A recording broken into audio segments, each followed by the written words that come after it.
Sa malawak na kalangitan, may isang anino na biglang nalang magpapakita. Isang tila kidlat na may pakpak. Isang tahimik na parang patay na bumabagsak mula sa langit. Sa bilis na parang bala. Ito ang kwento ng Peregrine Falcon. Ang ibong kinikilala bilang pinakamabilis na hayop sa buong mundo. Sa loob ng kwentong ito, alamin natin ang kanyang kakaibang kakayahan, kasaysayan sa pakikipaglaban para sa kaligtasan, at kung bakit siya tinaguri ang hari ng himpapawid. Ang pinakamabilis sa lahat, ang Peregrine Falcon na may scientific name na Falco peregrinus. Matatagpuan sa halos buong mundo, mula sa Arctic tundra hanggang sa mga lungsod. Ngunit ano ang dahilan kung bakit siya espesyal? Kapag siya ay nasa normal na paglipad, umaabot siya ng humigit kumulang 80 hanggang 100 kilometers per hour. Kapag siya ay sumisid pababa habang nangangaso, umaabot siya ng higit 320 kilometers per hour. At umaabot hanggang 390 kilometers per hour. Mas mabilis pa ito kaysa sa karamihan ng mga kotse sa highway. Mas mabilis pa sa isang Ferrari car sa ilang pagkakataon. Dahil sa matulis at aerodynamic ang kanyang katawan. Matibay ang dibdib at pakpak. May espesyal na buto sa ilong, na kumokontrol sa hangin habang sumisisid. At may napakatalim na paningin. 8 beses mas malinaw kaysa sa tao. Habang tayo ay hirap makakita ng maliliit na bagay sa malayo, ang Peregrine Falcon ay kayang makakita ng isang ibon. Mula sa mahigit 3 kilometro ang layo. Ang salitang peregrine ay nangangahulugang manlalakbay. Sa katunayan nga ito ay isa sa pinakalaganap na ibon sa mundo.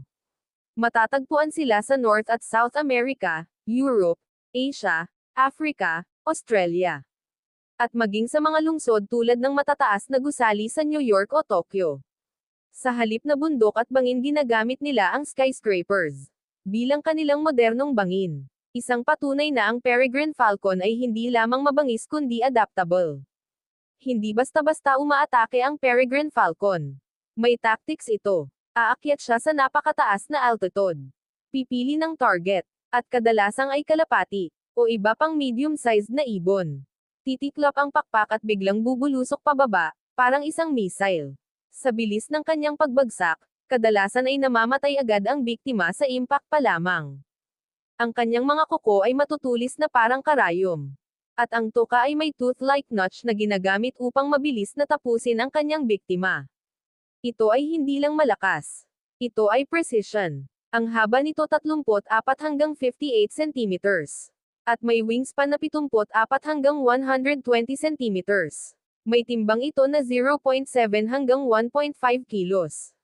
Mas malaki ang babae kaysa sa lalaki. May kulay asul-abo ang likod.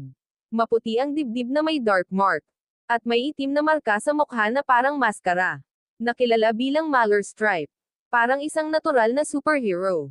Noong 1950s hanggang 1970s, muntik nang mawala ang Peregrine Falcon sa maraming bahagi ng mundo.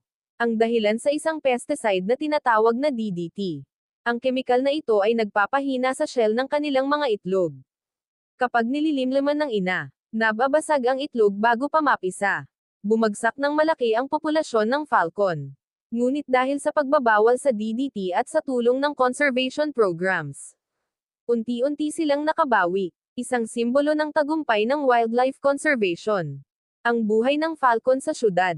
Nakakagulat man, pero ang Peregrine Falcon ay isa na ngayong residente ng mga urban city. Sa matataas na gusali, tulay at tower gumagawa sila ng pugad. Ang kanilang pagkain ay mga kalapati na sagana sa lungsod. Sa ganitong paraan, natural silang tumutulong sa pagkontrol ng populasyon ng ibang ibon. Ang Peregrine Falcon ay monogamous. Kadalasang iisa lang ang partner sa mahabang panahon. 3 hanggang 4 na itlog sa bawat breeding season. 29 hanggang 33 araw na incubation. Parehong magulang ang nag-aalaga. Kapag ang mga sisiw ay lumipad na, nagsisimula na ang kanilang pagsasanay sa pangangaso. Ang kanilang paningin ay lampas sa tao. Ang kanilang mata ay isa sa pinakamahalagang sandata. Mayroon silang 2 fovea sa bawat mata, na mas malinaw na focus. Ang UV light detection at transparent third eyelid o nictitating membrane. Para proteksyon sa high-speed dive. Habang tayo ay kumukurap para protektahan ang mata, sila ay may natural na goggles. Ang kanilang katawan ay patulis.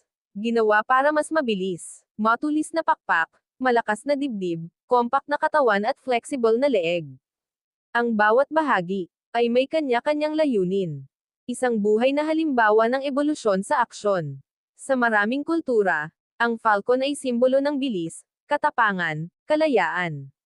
Sa falconry ang isang sinaunang sining ng pangangaso. Gamit ang ibon.